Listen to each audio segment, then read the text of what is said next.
Assalamualaikum warahmatullahi wabarakatuh.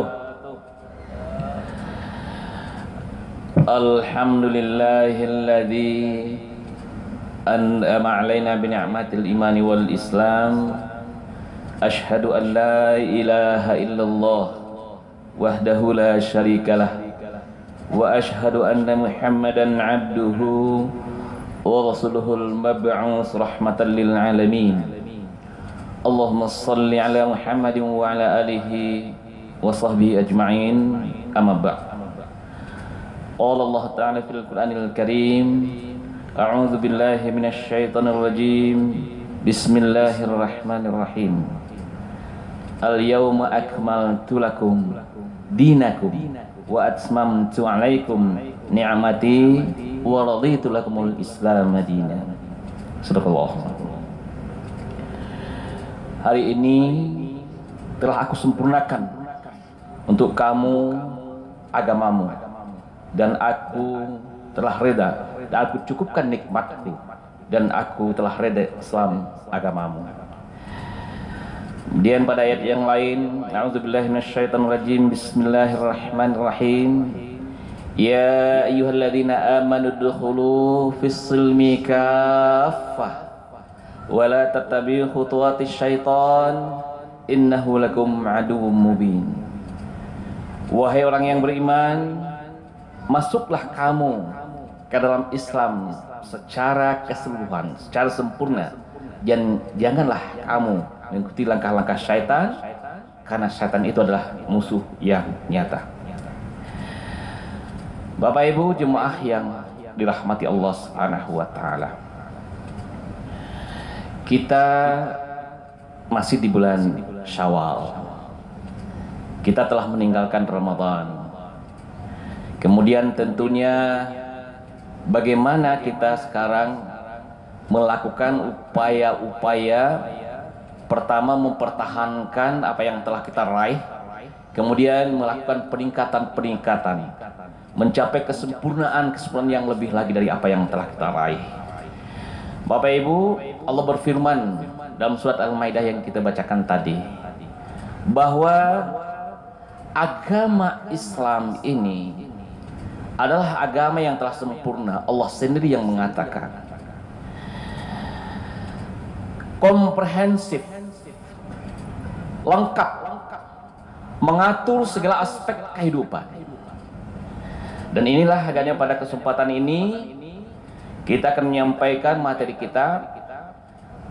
Kalau di bulan Ramadan kita sibuk dengan ibadah, nah, sekarang kita mencoba bagaimana kaitannya, bagaimana kita meningkatkan kaitannya dengan muamalah. Kalau soal ibadah mungkin kita telah khatam itu semua. Jadi ketika kita bicara syariah, itu terkait dua hal Bapak dan Ibu yang dirahmati Allah. Yang pertama ibadah, yang kedua muamalah. Kalau ibadah pada prinsipnya semua dilarang, kecuali yang ada dalilnya. Kami ulangi, semua dilarang kecuali ada dalil yang membolehkannya. Ini ibadah. Jadi kita tidak bisa berkreasi dalam beribadah itu. Jadi kita tidak bisa berinovasi, kita tidak berimprovisasi dalam ibadah. Tapi apa yang telah ditetapkan dengan dalilnya, yang dicontohkan oleh Rasulullah Muhammad SAW, itu yang kita kerjakan. Ya. Kalau muamalah, semua halal dan dibolehkan, kecuali ada dalil yang melarangnya. Itu perbedaannya. Halal dan boleh, kecuali ada dalil yang melarangnya. Jadi kita bisa berimprovisasi, kita bisa berinovasi, bisa kita berkreasi, sepanjang tidak ada yang melarangnya. Itu perbedaannya. Bapak Ibu jemaah yang dirahmati Allah, bagaimana konsep-konsep muamalah yang kita sampaikan hari ini? Kita akan bicara sekitar konsep-konsep keuangan syariah, karena ini yang kita anggap penting hari ini. Di mana kita sekarang, di mana-mana sekarang sudah ada orang bicara mengenai ekonomi syariah. Perbankan sekarang kita telah bicara keuangan syariah. Ada Bank Syariah Indonesia, ada juga sekarang Bank Nagari juga telah berkonferensi dalam waktu dekat Bapak dan Ibu akan menjadi bank syariah. Dan sekarang layanan syariah itu di semua perbankan ada sekarang. Di Bank Nagari yang ada di Sumatera Barat itu ada sekarang. Sebelum kita menyampaikan yang terkait dengan perbankan Bapak dan Ibu, terkait dengan larangan yang disampaikan tadi, ada beberapa hal. Yang pertama, no riba. Itu yang pertama. Kita bicara tidak ada riba. Itu larangan. Dilarang. Yang lain boleh dilakukan. Boleh jual beli, cuma dilarang riba. Kemudian gharar, no gharar. Tidak ada yang tidak ada kepastiannya. Semua harus jelas dan terbuka. Kemudian no maisir. Tidak ada khamar, tidak ada judi. Kemudian no maksiat. Jadi tidak ada transaksi-transaksi yang bertujuan untuk maksiat. Begitu juga dari segi substansi, daripada tidak ada substansinya yang haram di dalam kita bermuamalah itu. Tujuannya dalam bermuamalah dalam substansi yang haram. Bapak dan Ibu yang dirahmati Allah, kita menjelaskan satu persatu. Yang pertama terkait dengan larangan riba. Allah berfirman di dalam surat Al-Baqarah ayat 275. Wa halallahu al-bai' wa harrama riba. Jadi Allah menghalalkan jual beli dan mengharamkan riba. Jadi jelas Bapak Ibu, riba itu adalah haram. Tapi mana yang termasuk riba? Nanti kita coba lihat bersama-sama. Kemudian maisir juga dilarang. Wahai orang yang beriman, sungguh meminum khamar, berjudi, berkorban untuk berharap, mengundi-undi nasib, ini dilarang oleh Allah Subhanahu wa taala. Kemudian juga gharar yang artinya ketidakpastian, yang artinya untung-untungan, ini juga dilarang. Bapak Ibu, bagaimana dengan gharar ini? Ada yang sifatnya kuantitas, misalnya jual beli dalam bentuk ijon. Nah, bagaimana ijon itu Bapak dan Ibu? Dipokoi orang, kemudian hasilnya diambil tanpa perhitung yang jelas. Jadi sehingga nanti ketika orang panen, dia hanya mendapat sebatas upahnya saja, tidak ada yang didapatkannya. Ini ijon. Nah, jadi ini tidak ada rasa keadilan. Sehingga semua yang tidak ada rasa keadilan ini dilarang dalam agama Islam. Ini hebatnya agama kita, mengatur hak-hak semua orang di situ. Apakah itu hak azazinya, hak yang harus diterimanya, dan inilah yang dikatakan di dalam perekonomian syariah Bapak dan Ibu. Kemudian dari segi kualitas, misalnya ada sekarang kita jual beli anak sapi yang masih ada dalam kandungan. Ini tidak boleh. Belum jelas wujudnya. Nah. Kemudian juga tanaman yang ada di kebun. Ada sepiriang para jaguang. Benar datang toke, bara balinyo, jaguang sapara. Itu tidak bisa, tidak jelas. Atau mungkin sekarang sering orang membeli buah-buahan seperti manggis ya di batang. Ya. Bara kuasa batang. Beli. Ini tidak jelas ukurannya. Jadi secara kuantitas, secara kualitas, ini tidak dibenarkan hal yang seperti itu. Ini dilarang. Nah, ini termasuk dia kepada gharar, ketidakpastian. Kemudian dari segi waktu juga, dari segi waktu, jual beli onta misalnya, onta yang hilang, yang tidak bisa, kapan dia akan kembali, atau ternak yang lainnya. Saya punya ternak sapi, sudah hilang, belum tentu dia akan kembali, tapi sudah ditawar menawarkan, kalau nanti dapat akan dibeli sekian. Jadi masih ada di situ istilahnya ketidakpastian, untung-untungan. Ini termasuk juga dilarang. Bapak dan Ibu yang dirahmati Allah Subhanahu wa taala. Kemudian segala sesuatu yang dibentukkan untuk tujuan maksiat ini dilarang. Kemudian dari segi substansinya, diharamkan bagi kamu makan bangkai. Ini substansinya, darah, daging babi, daging hewan yang disembelih dengan selain nama Allah, hewan yang tercekik, yang dipukul, dan semua yang dilarang oleh Allah Subhanahu. Ini dilarang dalam agama kita. Jadi kita boleh memakan, tapi semua yang dilarang ini tidak dibolehkan. Bapak dan Ibu yang dirahmati Allah, itu dari segi substansinya. Kemudian kita masuk kepada riba. Apa betul pengertian riba? Wa halallahu bai' wa harrama riba. Apakah yang riba itu? Jadi dijelaskan Bapak dan Ibu, secara bahasa, riba itu berarti bertambah, dia tumbuh bertambah, nilainya, kualitasnya, kuantitasnya dia bertambah. Secara istilah tambahan yang diberikan dalam pertukaran barang. Jadi di sini ada pertukaran barang tertentu. Nah, kemudian tambahan yang diberikan kepada pokok dengan imbalan penangguhan pembayaran. Jadi ada barangnya, ada penangguhan pembayarannya, kemudian secara mutlak. Jadi berlebih pembayarannya dari apa yang pokok yang ada dalam waktu tertentu. Jadi utang, peminjaman, kemudian ini termasuk kepada riba. Dipinjam uang 100.000, dibayar 120.000, ini riba. Jadi sepanjang ada kelebihan pembayaran itu, ini termasuk dia kategori riba.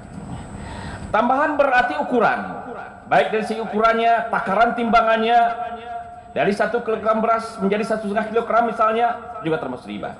Atau kelebihan yang diberikan dalam jumlah seperti tadi, 100 menjadi 110 misalnya. Barang tertentunya apa? Barang tertentunya termasuk di emas, perak, kemudian korma, anggur, buah, dan makanan-makanan juga. Dan garam juga termasuk pada itu. Kemudian penangguhan pembayarannya, inilah yang dikatakan tadi, adanya transaksi pinjaman atau yang pembayarannya ditentukan dalam waktu yang tertentukan. Misalnya dia harus membayar bunganya sebanyak 10% dalam waktu 1 tahun. Jadi ada persentasenya berapa, kemudian berapa lama waktunya. Ini pengertian riba Bapak dan Ibu. Contohnya Bapak dan Ibu, kalau kita beli 100.000, dijual 120.000, itu namanya jual beli. Itu jual beli. Dia namanya mendapatkan keuntungan dari kelebihan itu. Tapi kalau kita meminjam kemudian dikembalikan 120, yang 20-nya namanya riba. Itu jelas kepada dia. Ada tambahannya. Kelebihan yang dibayarkan. Yang tambahan tersebut dipersyaratkan. Ada perjanjiannya dalam akadnya.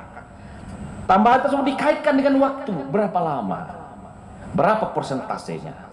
Ini dia menjadi riba Bapak dan Ibu. Bapak Ibu yang dirahmati Allah Subhanahu wa taala. Jadi itu contoh-contoh. Kemudian kenapa alasan atau ilat pelarangan riba ini Bapak dan Ibu? Ini semua Bapak dan Ibu, larangan ini dijelaskan dalam Al-Quran Bapak dan Ibu. Tahap pertama adalah untuk menolak anggapan bahwa pinjaman riba pada zahirnya menolong mereka yang melakukan sebagai suatu perbuatan mendekati taqarrub kepada Allah Subhanahu wa taala.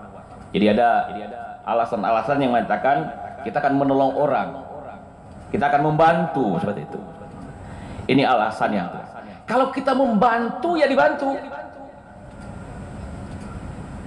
Orang itu dibantu, kemudian dibebankan, diberi beban lagi. Kan zalim itu. Jadi tidak ada alasannya kalau meminjamkan dengan secara ribawi, ini alasannya membantu, ini tidak benar.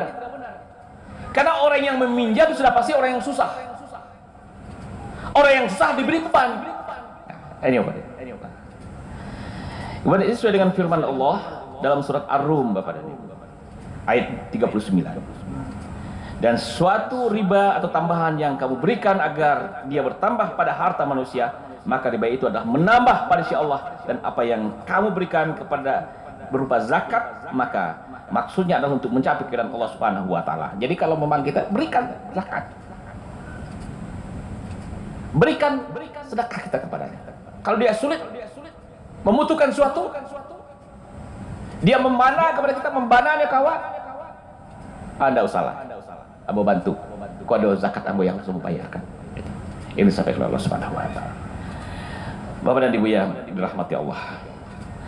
Yang kedua, tahap kedua, riba digambarkan sebagai sesuatu yang buruk dan balasannya keras kepada orang Yahudi yang memakan riba. Yang juga dijelaskan oleh dalam surat An-Nisa ayat 160 sampai 161.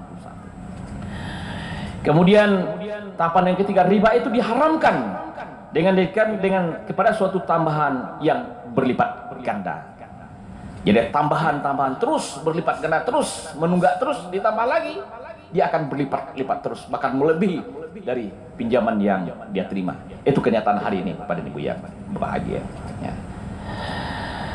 Tahap terakhir, ayat riba diturunkan Allah Subhanahu wa taala yang dengan jelas sekali mengharamkan sembarang jenis tambahan yang diambil dari pinjaman.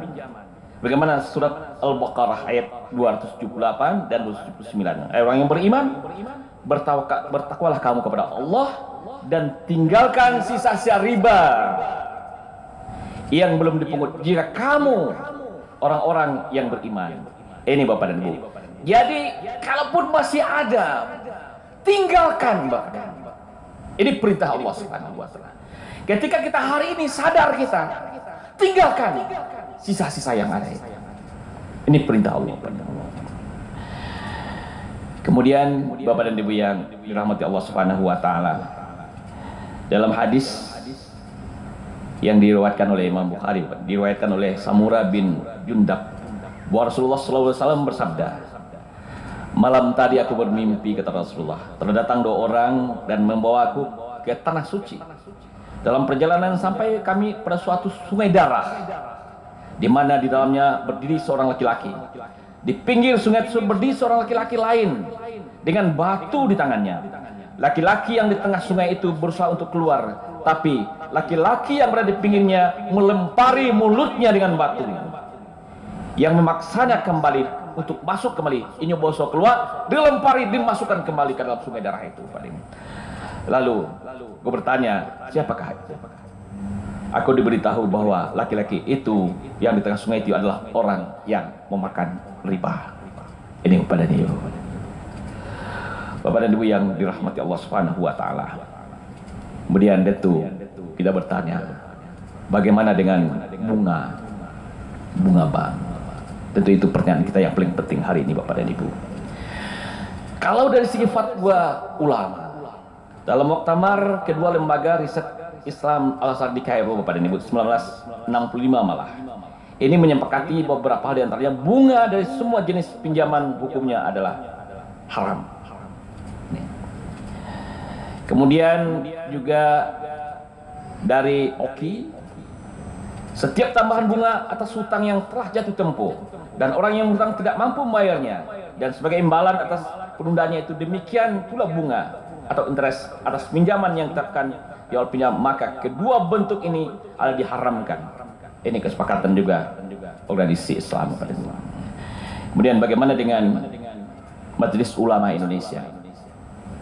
Keputusan Fatwa MUI pada tahun 2024 Bapak dan Ibu menyimpulkan bahwa untuk wilayah yang sudah ada kantor atau jaringan lembaga uang syariah dan mudah dijangkau, tidak dibolehkan melakukan transaksi yang didasarkan kepada perhitungan bunga.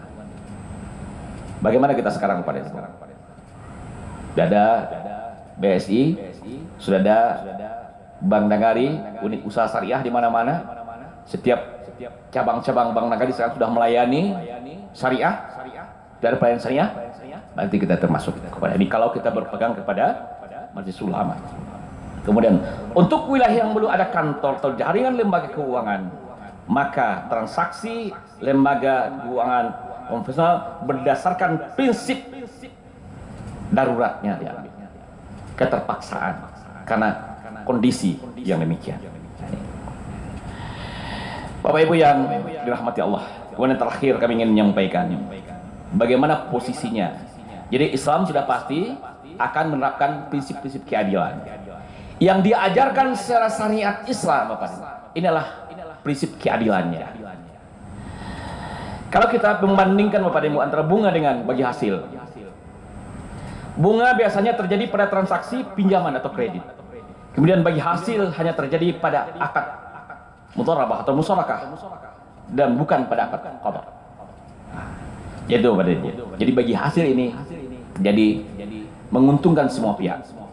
Kemudian dana untuk pembayaran bunga diambil dari penghasilan manapun juga boleh. Tapi dana bagi hasil hanya bisa diambil dari hasil pengelolaan itu masing-masing.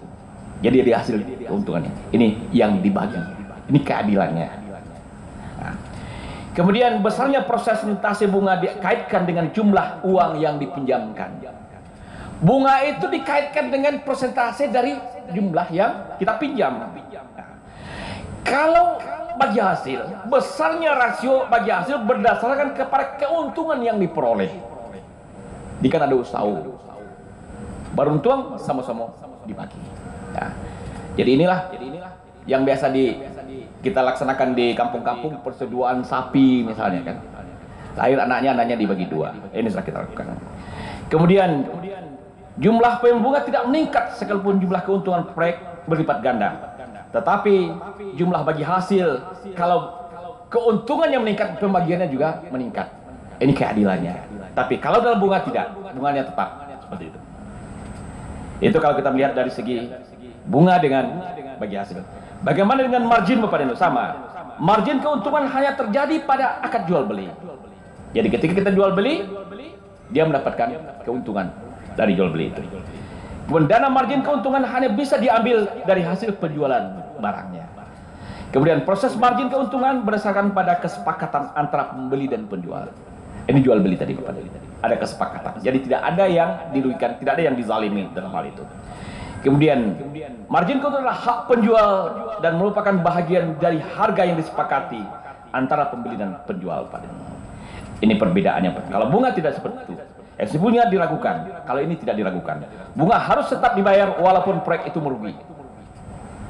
Oh, proyek kamu merugi gini, nggak bisa bayar bunga, tetap harus dibayar. Nah, tapi kalau margin berdasarkan keuntungan, kalau rugi ya sama-sama rugi. Ini keadilannya, aspek keadilannya pada Ibu. Kemudian dengan upah atau sewa. Kalau upah atau sewa hanya terjadi pada akad ijarah atau sewa menyewa, juga bisa dilakukan. Juga upah sewa biasanya terbentuk dalam nominal, tapi kalau bunga dia dalam bentuk persentase. Bapak dan Ibu yang dirahmati Allah Subhanahu wa taala. Jadi sekarang Bapak dan Ibu, tentu bagaimana kita masuk ke dalam Islam ini secara sempurna, secara kafah sebagaimana disampaikan tadi, sehingga kita betul-betul secara ibadah yang kita lakukan, muamalah yang kita lakukan sudah tercakup kepada apa yang dituntun oleh ajaran agama kita. Terakhir Bapak dan Ibu, konsep uang dalam Islam. Di dalam Islam uang adalah alat tukar, bukan komoditas. Soalnya uang adalah alat tukar, bukan komoditas. Apabila uang berubah fungsi menjadi alat tukar menjadi komoditas, ketika uang ini menjadi komoditi Bapak dan Ibu, maka akan terjadi peningkatan harga uang. Ini akan terjadi inflasi dengan cepat. Itu hebatnya agama Islam. Ketika dia menjadi komoditi, akan terjadi peningkatan, akan terjadi inflasi. Uang hanya bisa mendatangkan hasil apabila dia berubah bentuk, misalnya dalam barang dan jasa. Nah, itu uang. Bisa hanya dia berubah mendatangkan hasil ketika dia ada transaksinya berupa barang dan jasa. Uang tidak bisa berkembang hanya karena unsur waktu. Jadi tidak ada alasan untuk mengembangkan uang karena unsur waktu. Yang seperti dikatakan tadi. Dengan waktu 1 bulan, 1 tahun, 2 tahun, dia akan meningkat hasilnya ketika uang itu yang kita peternaan. Tidak ada dalam Islam. Jadi bukan termasuk konsep di dalam Islam. Apabila uang bertukar dengan uang sejenis, ia hanya bisa ditukar dengan nilai yang sama. Jadi tidak ada istilahnya Bapak dan Ibu, kok piti baru ke piti usang ditukar, kemudian piti 100.000 menjadi 90.000, tidak. Nilainya harus sama. Bapak dan Ibu yang dirahmati Allah Subhanahu wa taala. Kita di Sumatera Barat yang mengaku adat basandi sarak basandi kitabullah, Bapak dan Ibu. Tentunya kita yang harus menjadi pelopor untuk masuk secara kafah, baik dalam ibadah maupun muamalah, terutama dalam transaksi jual beli dan semuanya, agar kita terhindar dari riba, Bapak dan Ibu. Semua ini Bapak dan Ibu, hari ini telah ada, sarananya sudah ada. Tinggal kita semua Bapak dan Ibu, bagaimana kita memanfaatkan sarana yang telah dibuat oleh pemerintah. Apakah itu perbankan yang masihkah kita akan tetap konvensional untuk tetap beribawi dalam hidup kita? Tentunya ini tergantung kepada kita sekarang lagi, mau atau tidaknya kita. Kalau memang kita mau Bapak dan Ibu, segera kita pindahkan, kita hijrah ke perbankan syariah yang ada. Ketika hari ini Bapak dan Ibu, mohon maaf Bapak Ibu yang dirahmati Allah Subhanahu wa taala, kita yang bangga dengan ABS SBK literasi syariah di Sumatera Barat baru hanya 19%. Baru 19%, Pak. Bagaimana meningkatkannya? Inilah waktunya. Jadi tentu juga semua kita hari ini harus mengkampanyekan ini semua. Kalau memang kita ingin membesarkan syariah di Sumatera Barat yang kita cintai, kalau memang kita ingin terhindar dari riba dalam kehidupan kita. Banyak maaf Pak dan Ibu, billahi taufiq wal hidayah. Wassalamualaikum warahmatullahi wabarakatuh. Allahu akbar, Allahu akbar. Asyhadu an la ilaha illallah. Asyhadu anna Muhammadar Rasulullah. Hayya 'alas salati, hayya 'alal falah. قد قامت الصلاة قد قامت الصلاة الله أكبر